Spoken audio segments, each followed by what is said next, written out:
फिर कोई को कम और कोई को जास्ती याद क्यों आता है? क्या कारण है? लगाव किस आधार पर होता है? अरे लगाव अटैचमेंट का आधार क्या है? नहीं, सब अपवित्र ही तो हैं। है 63 जन्मों की बात बाद में उठाओ, फिर तो सब 63 जन्म वाली बात उठाएंगे। अभी वर्तमान में क्या आधार है जो कोई को जास्ती याद आता है, कोई को कम याद आता है?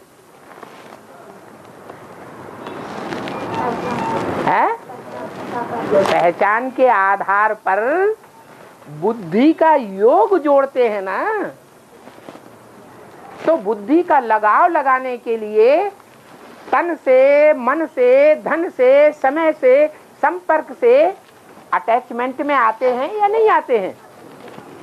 संबंध जोड़ते हैं या नहीं जोड़ते हैं? संबंध जितना जो गहरा जोड़ेंगे उतना वो नजदीक आवेंगे। मन बुद्धि से भी नजदीक आवेंगे। मन बुद्धि से नजदीक आने के कारण जन्म जन्मांतर के नजदीक पार्ट बजाने वाले बन जाते हैं। तो जो जन्म जन्मांतर नजदीक पार्ट बजाते हैं, संगम युग में उनको ऑटोमेटिक याद आता है। तो वो शरीर रूपी वस्त्र क्या ही कमाल है। अगर ये साकार शरीर रूपी वस्त्र ही न हो, सूक्ष्म शरीरधारी भूत प्रेत हो, तो वो इतने पावन बन जाएंगे। कितने इतने पावन बन जाएंगे जो संगम युग में ही प्रारब्ध प्राप्त करें संसार के सामने। संगम युग में ही त्रिमूर्ति झंडों के रूप में गायन किए जाएं।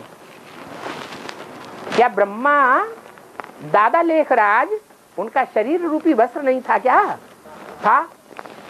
वो झंडे में यादगार है? वो शरीर रूपी वस्त्र की यादगार है? नहीं है। क्यों नहीं है? क्योंकि वो शरीर जो है, वो चैतन्य शरीर ने शरीर रहते रहते उस परमात्मा बाप के स्वरूप को नहीं पहचान पाया। जब पहचान ही नहीं पाया तो संग के रंग में कहां से रंगेगा? और जब संग के रंग में ही नहीं आवेगा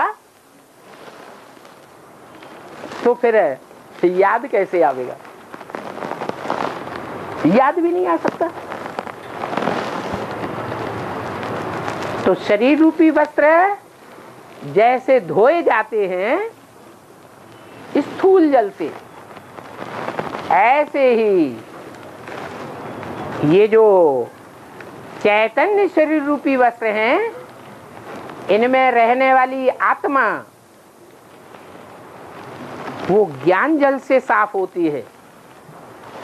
और ज्ञान जल से जो आत्मा साफ होती है, उसके शरीरों में ऐसा स्टेमिना भर जाता है, ऐसा उमंग उत्साह बढ़ जाता है ईश्वरीय शक्ति का, कि शरीर सड़े हुए होते हुए भी वो ईश्वरीय सेवाओं में दुनिया के बड़े बड़े पहलवानों से आगे निकल जाते हैं।